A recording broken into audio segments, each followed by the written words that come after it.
మధ్యన మాకొచ్చే ఎక్కువగా క్వెర్రీస్‌లో most of the times parents అనేవాళ్ళు అంటే ఒక గర్ల్ ఆర్ బాయ్ పేరెంట్స్ అనేవాళ్ళు ఎక్కువ డౌట్స్ ఎరేజ్ చేస్తున్నారు.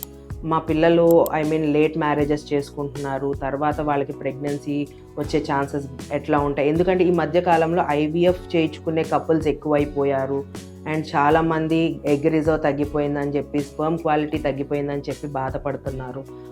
దీనికి ఏదన్నా సొల్యూషన్ ఉందా అనేది అడుగుతున్నారనమాట. సో ఆబ్వియస్గా ఇదివరకు రోజుల్లో చాలా ఎర్లీగా మ్యారేజెస్ చేసుకునేవాళ్ళు, ఎర్లీగా కన్సీవ్ అయ్యేవాళ్ళు, తొందరగా పిల్లలు పుట్టేసేవాళ్ళు కాబట్టి పెద్ద ప్రాబ్లమ్స్ ఉండేవి కాదు.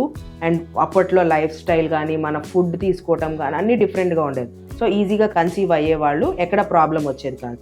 కానీ ఇప్పుడు చాలామంది కెరియర్ సెటిల్మెంట్ అని చెప్పి లేట్ మ్యారేజెస్ చేసుకోవటము అండ్ కెరియర్లో ఇంకా ముందుకు వెళ్ళాలని చెప్పి, లేదంటే మ్యారేజ్ అయిన తర్వాత కూడా ప్రెగ్నెన్సీ ప్లానింగ్ లేట్ అవ్వటము, మన లైఫ్ స్టైల్ చేంజెస్ చాలా జరగటము, మనం తీసుకునే ఫుడ్ కూడా ప్రాబ్లమ్స్ ఉండటము, ప్రాపర్ ఫుడ్ తీసుకోకపోవటం, లేజీగా ఉండటం, ఎక్కువగా ల్యాప్టాప్స్ మీద వర్క్ చేయటం, మొబైల్ ఫోన్స్ ఎక్కువ యూజ్ చేయటం, ఇవన్నిటి వల్ల చాలా మటుకు egg quality and sperm quality తగ్గిపోతుంది అనమాట.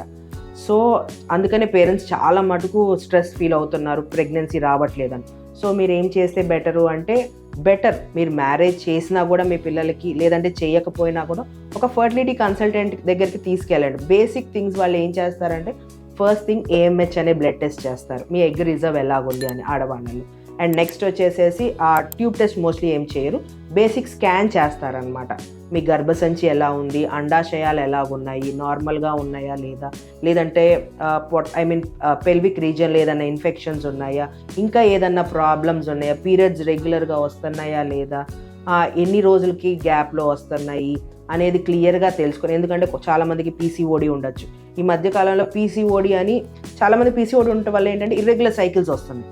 ఈ సైకిల్స్ ఇర్రెగ్యులర్ వల్ల అందరూ ఏమనుకుంటున్నారు అంటే PCOD ఉందని. కానీ నిజంగా PCOD కన్నా కేసెస్ ఎక్కువ అయిపోయినాయి. ప్రీమెచ్యూర్ ఓవేరియన్ ఇన్సఫిషియన్సీ అనమాట. ఆడవాళ్ళకి 24-25 ఇయర్స్ ఉన్నప్పుడే మెనోపాజ్ సిమ్టమ్స్ చూస్తున్నాం.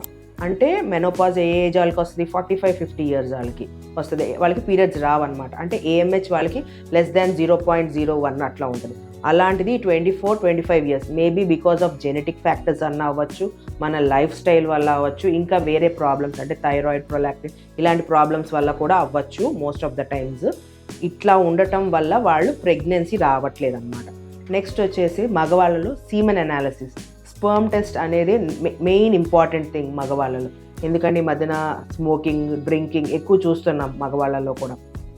అలాంటప్పుడు ఈ సీమెన్ అనాలిసిస్లో చిన్న చిన్న ప్రాబ్లమ్స్ ఉంటే, మీరు బిఫోర్ మ్యారేజ్ అయినా ఆఫ్టర్ మ్యారేజ్ అయినా ఆ చిన్న చిన్న ప్రాబ్లమ్స్ని ఫ్యూ ట్యాబ్లెట్స్ తీసుకొని మీ లైఫ్ స్టైల్ చేంజెస్ చేసుకుంటే ఈజీగా నెక్స్ట్ మీరు ప్లాన్ చేసుకునేటప్పుడు ప్రెగ్నెన్సీ ప్రాబ్లం రాదనమాట.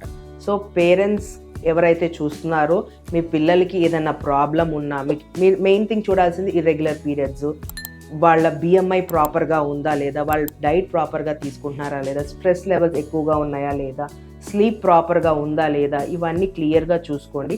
ఇట్లాంటి వాటిలో ఏదైనా డిస్టర్బెన్సెస్ ఉంటే ఫర్ ష్యూర్ ఫర్టిలిటీ అనేది ఎఫెక్ట్ అవుతుంది. సో ఇలాంటి ప్రాబ్లమ్స్ ఉంటే ఒకసారి తీసుకొచ్చి ఒక బేసిక్ టెస్ట్ చేయించుకున్నంత మాత్రాన ఏం ప్రాబ్లం ఉండదు. సో దీన్ని చేయించుకుంటే మీకు క్లారిటీ వస్తుంది. సో ఎన్ని రోజులు మనం వెయిట్ చేయాలి, లేదంటే ఏది చేస్తే మనం ఫర్దర్గా బెటర్గా ఉంటాము అనేది తెలుసుకోవచ్చు అనమాట. సో దీని గురించి మీకు ఇంకా ఏమైనా డౌట్స్ ఉంటే మీరు డైరెక్ట్గా మా 49 ఫర్టిలిటీ సెంటర్స్కి రావచ్చు. మీ డౌట్స్ అన్ని క్లియర్ చేస్తాం. Thank you.